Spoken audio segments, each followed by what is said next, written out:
Salut à tous et bienvenue pour le retour du Rivaliday, émission consacrée, vous commencez à le savoir maintenant, à des rivalités historiques du football américain, que ce soit en NFL ou en college football.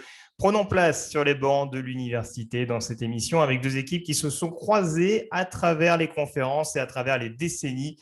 On va bien sûr parler de Texas A&M et d'Arkansas. 78 confrontations au total entre les Aggies et les Razorbacks, dont l'un des classiques dont nous parlerons aujourd'hui, qui s'est déroulé donc fin novembre 1989. Comme pour la dernière fois, je serai seul pour animer cette émission du College Football. J'essaie de ne pas faire trop long non plus. Il y a moins d'éléments un petit peu croustillants ou en tout cas d'anecdotes assez cocasses concernant cette rivalité un petit peu moins que ce qu'on pouvait sortir du côté du duel entre Minnesota et Wisconsin. Mais même s'il y a eu moins de duels, je le disais, 78, alors que sur le Minnesota-Wisconsin, on était à peu près à 131, il y a eu quand même de belles passes d'armes entre deux programmes qui ont des liens assez proches historiquement.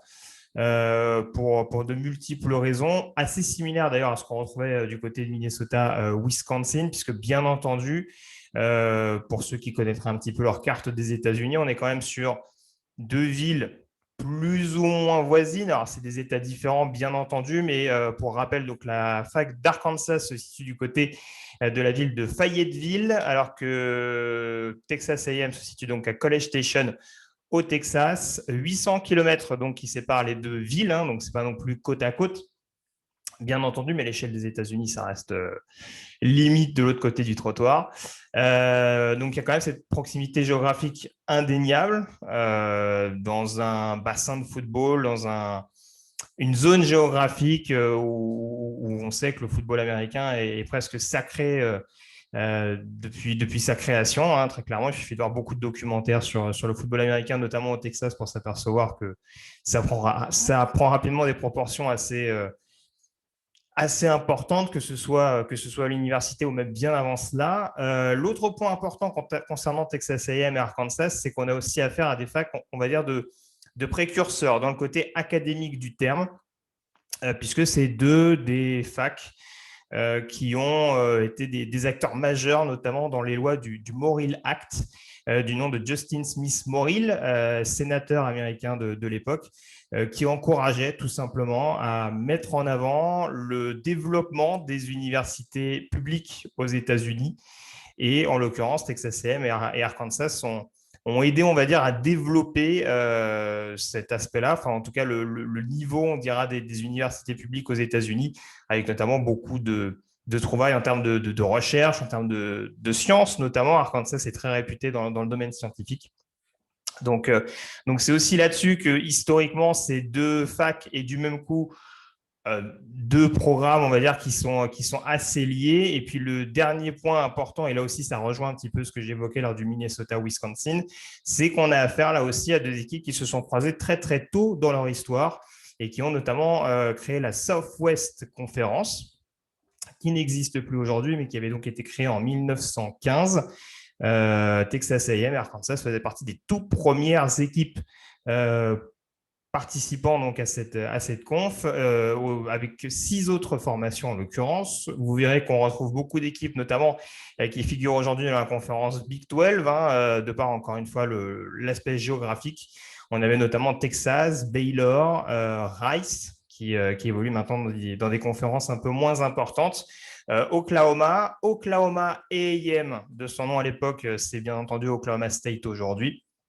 Et puis on avait également le programme texan de Southwestern qui est aujourd'hui, si ma mémoire ne me fait pas défaut, en 3e division. Donc en tout cas, deux équipes qui inaugurent, on dira, la Southwest Conference en 1915. Par contre, le grand paradoxe, c'est que pourtant, ce sont deux équipes qui ne vont pas se croiser dès 1915, qui vont mettre beaucoup d'années, puisqu'on n'affrontait pas forcément toutes les équipes de son calendrier au sein de la conférence, comme ça peut être le cas aujourd'hui. Pour l'anecdote, je ne l'ai pas dit, mais cette rivalité, elle a été lancée, en tout cas cette confrontation a officiellement été lancée en 1903 entre Texas A&M et Arkansas. Et donc, je le disais, la conférence Southwest est lancée en 1915. Et pourtant, le premier duel qu'on aura entre ces deux formations, il va falloir attendre 1900 1927. Pas d'affrontement entre ces deux formations, notamment entre 1912 et 1927. Vous verrez qu'il y a eu beaucoup d'écart entre les confrontations entre ces deux équipes pour diverses raisons. Là, en l'occurrence, c'était principalement des raisons de calendrier, puisque je crois qu'il n'y avait que 3 confrontations intra-conférence au niveau de la Southwest pendant cette période-là. Mais du coup, voilà, il va falloir attendre 1927. Entre-temps, Texas A&M aura eu le temps de devenir un bastion fort, on dira, de la conférence Southwest, avec notamment un titre de conférence obtenu dès 1919, qui sera d'ailleurs leur premier titre national au passage. Ils seront doublement champions nationaux puisqu'ils le seront également en 1924 sous la coupe du head coach Dana Bible. Mais donc, en l'occurrence, voilà, les deux équipes se croisent pour la première fois en 1927. Et à cette occasion, Texas A&M l'emporte d'ailleurs assez largement 40-6 pour déjà remporter, on est donc 12 ou 13 ans après le lancement de la conférence Southwest, le 5e titre de conférence des Aggies. Alors qu'Arkansas, par exemple, n'a toujours pas mis la main sur cette conférence. Arkansas qui est d'ailleurs dans une situation un petit peu paradoxale puisque Oklahoma et Oklahoma A&M slash State, pardon, donc A&M à l'époque, vont rapidement quitter la conférence et du coup, on va vraiment se retrouver dans une situation où Arkansas va vraiment devoir jouer des coudes avec tous les programmes texans. On n'aura que des programmes texans et donc Arkansas qui sera un petit peu en dehors du lot. Alors, ce n'est pas forcément ça qui fait qu'ils ne remporteront pas la conférence Southwest dans les premières années. Il va falloir un petit moment pour voir Arkansas s'imposer. 1933, en l'occurrence, avec ce premier titre de conférence remporté sous la coupe du head coach Fred Thompson. Mais voilà, du coup, Texas A&M a beaucoup brillé. Texas A&M spécialiste des triplettes, d'ailleurs, on va dire, dans son histoire. Je le préciserai tout à l'heure, notamment en fin d'émission. Mais c'est vrai que les Aggies remportent notamment 3 titres de conférences consécutifs de 1939 à 1941, avec un titre national d'ailleurs le 3e du coup, puisque j'ai évoqué 1919 et 1924, donc le 3e de l'histoire du programme de College Station.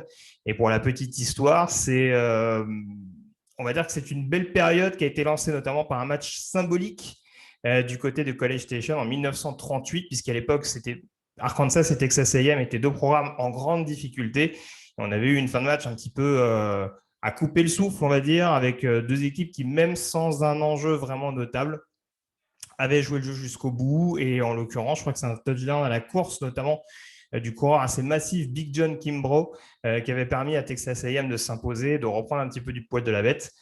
Et derrière, donc, comme je le dis, il y a 3 titres de conférence de suite pour Texas A&M pour bien reprendre on va dire, du momentum dans cette conférence Southwest.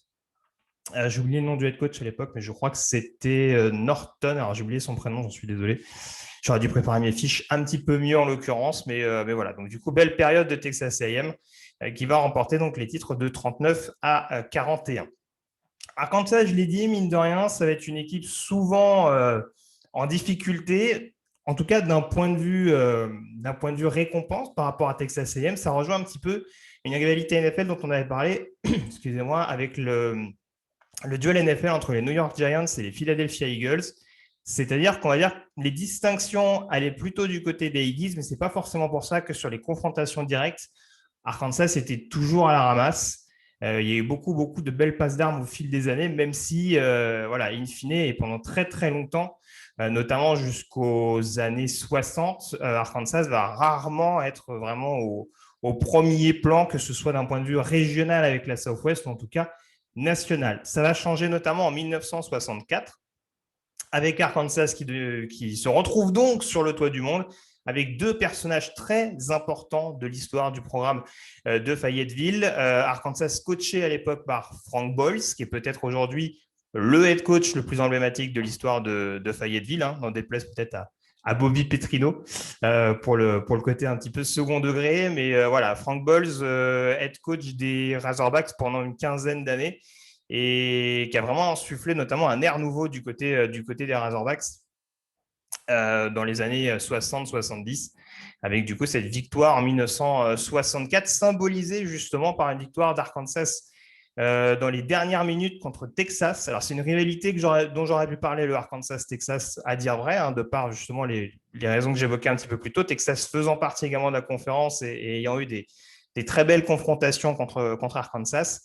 Mais donc, ce Arkansas-Texas extrêmement décisif, puisque Arkansas s'impose 14-13 avec notamment un touchdown sur retour de punt du defensive back Ken Hatfield, dont on reparlera donc tout à l'heure. Mais voilà, ça permettra à Arkansas de s'imposer. Arkansas qui s'imposera également contre Texas A&M cette année-là, pour aller donc remporter non seulement la conférence, mais aussi le titre national, on dira consensuel. C'est d'ailleurs le seul titre national remporté par Arkansas à l'heure actuelle.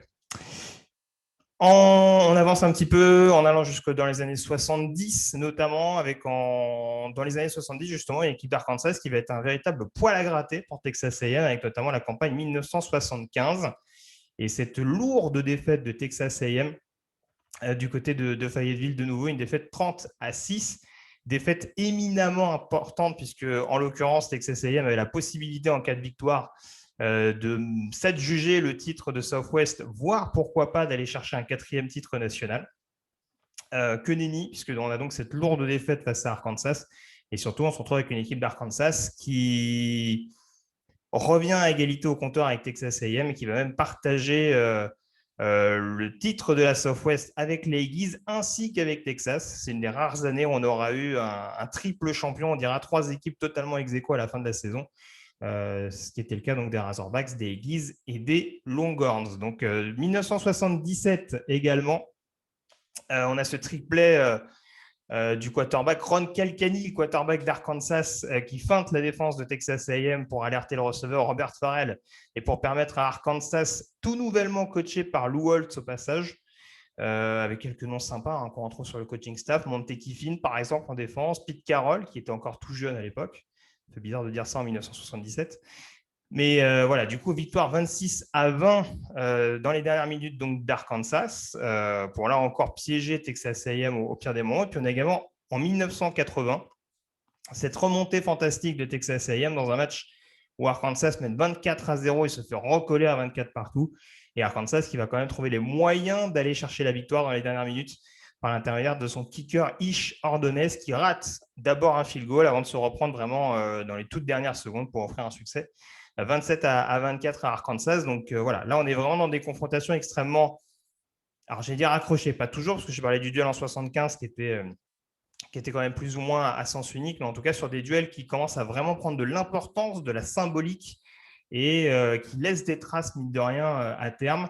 Et c'est ce qui nous amène à cette période de 1980 et au contexte également de cette saison 1989 dont on va parler. Ce duel entre Texas A&M et Arkansas, donc de novembre 1989, pourquoi il est important? Et bien tout simplement parce que Texas A&M s'est bien remis de ces, on va dire, petites gifles reçues face à Arkansas. Et clairement, les Aggies sont redevenus une place forte de la conférence Southwest, coachée à l'époque par Jackie Sherrill, pour ceux qui s'en rappellent. On l'avait évoqué notamment dans des yearbooks sur The Blue Pennant, lui qui a coaché également Mississippi State un petit peu plus tard. Et en l'occurrence, Texas A&M qui nous refait le coup des triplettes avec 3 titres de conférence consécutifs en 1985, 86 et 87, avec donc, je le disais, Jackie Sherrill aux commandes en tant que head coach, mais aussi un autre acteur important, c'est le coordinateur défensif Horsey Slocum, qui succède à Jackie Sherrill en 1989 et qui arrive quand même avec de belles références, parce qu'il a quand même créé une défense assez solide du côté de Texas A&M. C'est en plus globalement un programme qui prend la suite, on dira, à l'Arkansas d'un point de vue recrutement. Il y a beaucoup de belles recrues qui arrivent du côté de College Station, notamment, je disais, en défense. On a le pass rusher Aaron Wallace, le cornerback également Kevin Smith, qui est sur une saison à 9 interceptions en 1989. Et on a également le linebacker William Thomas, qui est vraiment un linebacker blitzer, enfin vraiment homme à tout faire. Sur les noms un peu connus, pour les fans des Dolphins, également, on retrouve Richmond Webb sur le poste de left tackle. Donc voilà, vraiment, globalement, il y a une équipe qui est assez solide sur le papier du côté de Texas A&M, qui a été bien construite par l'ancien coordinateur défensif du programme et qui, je le disais, est quand même assez solidement ancré en tête de la conférence, puisque avec 3 titres de conf, au compteur en 85, 86 et 87. L'autre élément important de cette saison 1989 et de ce duel entre Texas A&M et Arkansas, c'est bien entendu le théâtre de ce duel, puisqu'on est donc du côté du Kyle Field de College Station, l'un des stades les plus bouillants des États-Unis. On sait que le public de Texas A&M est souvent appelé le 12e homme. Il y a d'ailleurs eu des petits soucis, on va dire, pour reprendre le nom à l'époque avec les Seattle Seahawks. Mais c'est vrai qu'historiquement, le public de Texas A&M est souvent vanté. Et là, ça va être un élément extrêmement important parce que, bien qu'auréolé de 3 titres de conférence jusqu'en 1987, Texas A&M va avoir de nouveau un coup d'arrêt en 88 face à Arkansas, une équipe d'Arkansas qui est coachée à l'époque par Kenneth Field, ancien defensive back, je le disais, héros, on dira, de la saison de 1964 et du titre national des Razorbacks. Et pour la petite anecdote, le head coach de l'époque est donc Hatfield, sachant que le directeur athlétique de l'époque est Frank Boles. Donc vraiment, on a décidé de faire du neuf avec du vieux à l'époque du côté d'Arkansas. Il me semble qu'Hatfield arrive aux commandes en 1983. Et du coup, du côté d'Arkansas, on va essayer d'installer un petit peu les fondations. En 1988, on fait tomber donc Texas A&M avec une victoire 25 avant. On met fin à cette hégémonie. Et du coup, on se retrouve en 1989 avec une équipe de Texas A&M qui est extrêmement revancharde, avec en plus un nouvel head coach aux commandes, comme je le disais, et une équipe d'Arkansas qui doit essayer de conserver la mainmise, sachant que ça, je ne l'ai pas dit également, Arkansas a remporté le titre de conférence en 88. Donc, fin d'hégémonie au niveau des confrontations directes, fin également d'hégémonie au niveau du titre de conférence. Le champion en titre, c'est Arkansas. Donc, on s'attend à avoir un Kyle Field bouillant. Texas A&M, en plus, c'est en mode mission, puisque le début de saison a été un petit peu compliqué pour les premiers mois d'Orsis Slocum. 2 défaites, notamment assez rapides pour démarrer la saison contre Washington et Texas Tech. Et on se retrouve avec Texas A&M qui a un bilan de 7-2 face à Arkansas qui a un bilan de 8-1. Donc, une victoire de Texas A&M est impérative pour espérer remettre la main sur ce titre de conférence tant convoité, on va dire. Donc, le contexte de ce match, ça va être un match vraiment à plusieurs temps, ce Texas A&M Arkansas, avec notamment un début de match à l'avantage d'Arkansas. Alors, je ne vais pas être très étonnant, je pense, en précisant que le contexte de l'époque, c'était plutôt du jeu en option, du jeu avec des quarterbacks assez mobiles, surtout du côté d'Arkansas, avec notamment son quarterback extrêmement polyvalent, Quinn Grovey, qui va d'ailleurs être décisif dès le premier drive de ce match avec après une belle course de son running back James Rouse, une belle fin de corps qui lui permet notamment de prendre la défense à défaut et d'aller inscrire lui-même au sol le premier touchdown de ce match. Et les choses vont aller très très vite pour Arkansas, puisque même pas une minute après, les Razorbacks interceptent donc le quarterback de Texas A&M, Lance Pavlas, notamment sur un cafouillage du running back des Aggies. Et c'est, j'ai un doute sur le prénom, mais c'est le linebacker Thomas notamment qui va remonter le ballon pour permettre à Arkansas de prendre un avantage extrêmement rapide de 14-0. Et Texas A&M est un petit peu cueilli à froid sans avoir vraiment pu montrer grand-chose. Ce qui va permettre à Texas A&M de se remettre, on va dire, dans le bain, c'est clairement le jeu aérien. C'est peut-être l'ascendant que peut avoir Texas A&M. On a deux backfields offensifs extrêmement fournis, 2 comités de coureurs qui sont assez respectables à l'échelon national. Par contre, du côté d'Arkansas, on a peut-être moins de menaces aériennes. C'est d'ailleurs un receveur qui va permettre à Texas A&M de recoller avec notamment un jeu en jet sweep du receveur Shane Garrett, et puis Texas A&M qui va également pouvoir recoller assez rapidement alors, ils ne recollent pas tout de suite à 14 partout. Arkansas reprend l'avantage à 17-7 et ils vont recoller juste avant la mi-temps, il me semble, à 17-14 pour remettre clairement du suspense et remontrer à Arkansas que ce ne sera pas si évident que ça. On va être dans une deuxième mi-temps extrêmement cadenassée avec 2 défenses vraiment féroces. Texas A&M va prendre l'avantage, mais uniquement par le biais des field goals. Et on va se retrouver donc sur un dernier drive où Arkansas va devoir vraiment se livrer, atteindre la moitié de terrain de Texas A&M et se retrouver sur une 4e et 3 à peu près dans les 30-40 yards de Texas A&M. Quinn Grovey scramble sur le côté gauche, tente la passe à destination de son receveur parce qu'il est dévié par le defensive back Horton. On pense que le match est terminé. Là aussi, que nenni, puisqu'on se retrouve avec un mouchoir de pénalité pour une interférence de passe. Alors, ça peut paraître sévère à vitesse réelle. En tout cas, Arkansas qui a de nouveau une chance et qui, quelques jeux plus tard, va concrétiser cette sanction avec notamment une course plein centre du running back Barry Foster pour prendre un avantage de 23-20. Derrière, on va essayer d'assurer au maximum du côté d'Arkansas en mettant notamment Texas A&M en difficulté, en interceptant tout d'abord Lance Pavlas sur une passe en cloche assez vilaine d'ailleurs au passage du quarterback de Texas A&M qui avait un style de jeu très caractéristique dans le sens où il pouvait avoir des passes extrêmement vives, mais aussi voilà, un jeu assez risqué. Donc, interception en l'occurrence de Pavlas sur cette action-là et Ken Hatfield qui va prendre la décision. Pour ceux qui s'en rappellent, notamment décision similaire au Super Bowl 47 entre Baltimore et San Francisco, et ben, il va demander à son punter Mitcham de sortir volontairement hors des limites du terrain derrière son embut pour concéder un safety, pour égrener, on va dire, les dernières secondes de ce match, ce qui va permettre à Texas A&M de recoller à 23-22. Le problème de cette stratégie, c'est qu'on se retrouve avec une équipe de Texas A&M qui va potentiellement récupérer le ballon derrière sur le coup de pied et il reste quand même 20 secondes au chrono. Donc voilà, je le disais tout à l'heure, il y a quand même un jeu aérien qui n'était pas à sous-estimer du côté des Aggies. Donc ça pouvait potentiellement être un jeu dangereux. Fort heureusement pour Arkansas, ce dernier drive de Texas A&M est une véritable catastrophe. Un snap manqué, notamment du centre, je crois que c'est Mike Arthur qui ne s'entend pas avec son quarterback et ça fait perdre du terrain et du temps à Texas A&M. Derrière, un nouveau cafouillage, notamment de Pavlas, qui concédera le fumble recouvert par Arkansas. Et donc, victoire des Razorbacks 23-22 dans un contexte extrêmement lourd et notamment un dernier drive assez intense donc de la part du programme de Fayetteville.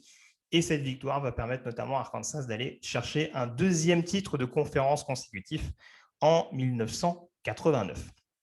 Alors, les conséquences de ce Texas A&M Arkansas, elles sont diverses. Tout d'abord, du côté d'Arkansas, parce que du coup, c'est une belle histoire qui va un peu tourner court. La deuxième belle histoire de Ken Hatfield qui va partir à l'issue de cette saison 1989 pour notamment une incompatibilité d'humeur avec Frank Boyles, manifestement. J'allais dire, l'ego des deux hommes était peut-être un peu trop important en interne, mais en tout cas, manifestement, Hatfield n'avait pas forcément les coups des franches sur la partie recrutement, ou en tout cas gestion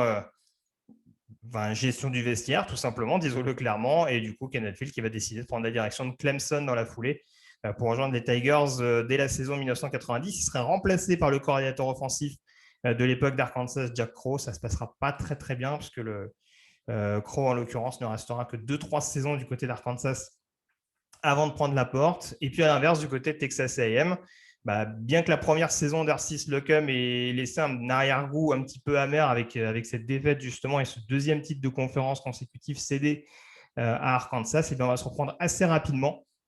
Lecum qui va devenir au passage le coach le plus glorieux de l'histoire de Texas A&M avec 123 victoires en 14 saisons du côté de College Station.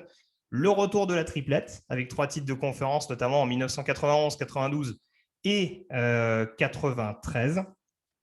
Et puis l'autre événement important qui fait que c'était aussi important de parler de ce match de 1989, c'est que ça va être une des toutes dernières confrontations entre Texas A&M et Arkansas. Alors ça n'empêchera pas Texas A&M de prendre une petite revanche dès la saison suivante, en 1990, avec une victoire à Fayetteville 20-16. Mais du coup, à l'issue de la saison 1991, Arkansas qui décide de quitter la Southwest Conference pour rejoindre la conférence SEC, qui est aujourd'hui la conférence dans laquelle évolue Arkansas. Ça va mettre fin, on va dire, à une longue rivalité. Je l'ai dit, c'est deux équipes qui ne se sont pas jouées pendant longtemps au début du XXe siècle, donc notamment entre 1912 et 1927. Là, on va avoir une coupure claire de, si je sais compter, 18 ans entre les deux programmes. Le temps notamment pour Texas A&M de rejoindre la conférence SEC. Et on va se retrouver dans une situation assez particulière puisque les deux équipes vont renouer avec leur confrontation annuelle, donc à l'occasion des retrouvailles entre A&M et Arkansas dans la conférence SEC. Mais le théâtre va être différent. Je ne sais pas pourquoi je dis va être. Le théâtre sera différent, c'est beaucoup plus simple, avec un match qui sera joué désormais sur terrain neutre. Et le terrain qui est choisi, ça tombe bien, parce qu'en l'occurrence, entre College Station et Fayetteville, sur la route qui mène aux villes respectives, se trouve Arlington, le stade notamment où évoluent les Dallas Cowboys, donc le AT&T Stadium, tout fraîchement construit à l'époque.